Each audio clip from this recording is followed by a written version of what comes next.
আজকে তোমাদের সাথে খুব ইজি আর ভীষণ টেস্টি একটা চিকেন রেসিপি শেয়ার করব।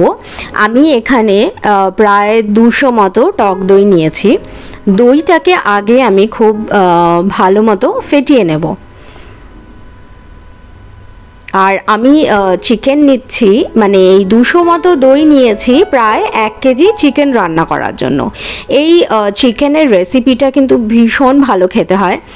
আর সবথেকে বড় কথা হচ্ছে মাত্র 3টে ইনগ্রিডিয়েন্টস লাগছে, এর বেশি আর কিছুই লাগবে না, কিন্তু খেতে ভীষণ ভালো হয়। আর প্রথমে আমি টক দইটাকে ভালো মতো ফেটিয়ে একদম এখানে দেখছো রেডি করা আমার হয়ে গেছে।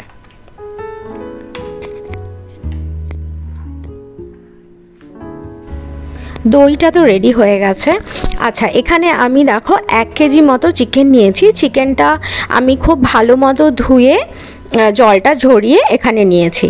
আর এর মধ্যে যেহেতু 3টে বললাম যে আমি 3টে ইনগ্রিডিয়েন্টস লাগবে। 1 নম্বর হচ্ছে টক দই লাগছে, সেকেন্ড হচ্ছে লাগছে রসুন।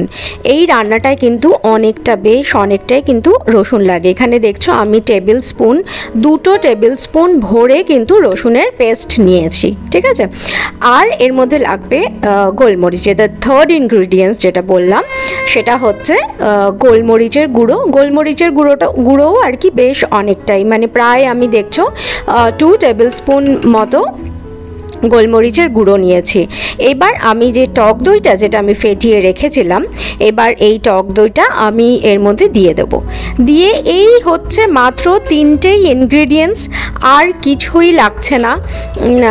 এবার এই রসুন, গোলমরিচের গুঁড়ো আর ওই ফ্যাটানো টক দই, এই 3টে জিনিস কিন্তু আমি এর মধ্যে মানে চিকেনটার মধ্যে এখন খুব ভালো মতো মেখে নেব।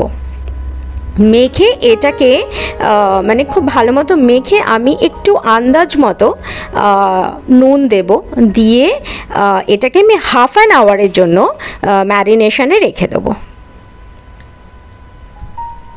এখন এটাকে চিকেনটাকে খুব ভালো মতো কিন্তু মাখাতে হবে।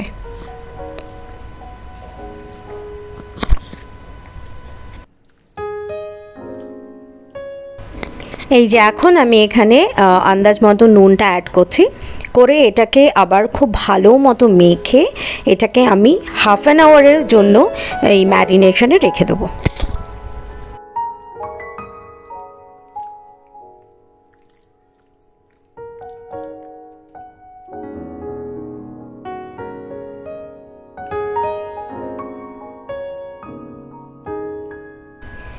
আচ্ছা, কড়াই আমার গরম হয়ে গেছে, আর ওদিকে চিকেনটাও হাফ অ্যান আওয়ার আমি ম্যারিনেট করে রেখেছিলাম। এখন কড়াইতে আমি তেল দিয়ে দিয়েছি। তেল দিয়ে এখন তেলটাও গরম হয়ে গেছে। এরপরে আমি চিকেনগুলো এর মধ্যে গরম তেলের মধ্যে ছেড়ে দেবো। এই রেসিপিটা কিন্তু আমার একটা ফ্রেন্ডের থেকেই শেখা, এখানে শ্রীলঙ্কাতেই ও একদিন করে খাইয়েছিল। তো সেটা মানে আমাদের খুব ভালো লেগেছিল, স্পেশালি আমার ছেলে ভীষণ ভালো খেয়েছিল। তারপরেই এই চিকেনটা আর কি ট্রাই করে দেখা, মানে নিজে আর কি। তো ভীষণই ভালো হয় এই চিকেনটা খেতে। তো তোমরাও কিন্তু ট্রাই করে দেখো এই চিকেনটা, মানে রেসিপিটা তোমাদেরও ভীষণ ভালো লাগবে। আর সবথেকে বড় কথা যে ইনগ্রিডিয়েন্টস ভীষণই কম, মাত্র 3টে ইনগ্রিডিয়েন্টসে মানে লাগে আর কি এই চিকেনটা রান্না করতে। কোনো ঝামেলা নেই, আর খুব তাড়াতাড়িও হয়ে যায় এই চিকেনটা। আর এটা কিন্তু বেশি নাড়াচাড়ারও কোনো ব্যাপার নেই। এই যে তেলের মধ্যে দিয়েই এবার আমি এটা গ্যাসের ফ্লেমটা মিডিয়াম লোতে রেখে আমি কিন্তু এটা কভার করে, মানে ঢেকে আর কি চিকেনটা আস্তে আস্তে করে রান্না হবে। তো ঢেকে এটাকে আমি কিছুক্ষণ রেখে দেবো। যেই বোলটার মধ্যে ম্যারিনেট করেছিলাম ওটাতে কিন্তু এই যে অনেকটাই মশলাটা ছিল, তো সেটার মধ্যে একটু জল দিয়ে নিয়ে এটা এখন চিকেনের মধ্যে আমি দিয়ে দিলাম। নাড়াচাড়া খুব একটা কিছু করব না, এইভাবেই এখন আমি আবার এটাকে ঢাকা দিয়ে রেখে দেবো।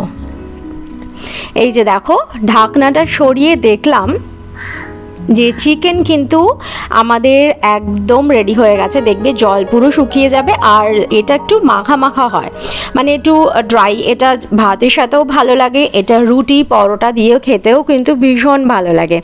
এই যে দেখো একদম মাখা মাখা হয়ে আমাদের চিকেন একদম রেডি হয়ে গেছে সার্ভ করার জন্য। তো এখন এটাকে সার্ভ করব। আমাদের চিকেন তো একদম রেডি হয়ে গেছে, ভীষণ ইজি আর ভীষণ টেস্টি খেতে।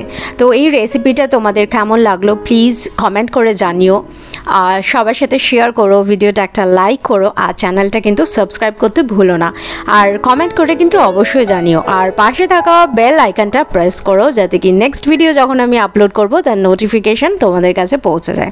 তো আজকের ব্লগটা এখানেই শেষ হচ্ছে, ততক্ষণের জন্য তোমরা সবাই খুব ভালো থাকো, সুস্থ থাকো, সাবধানে থেকো, টাটা।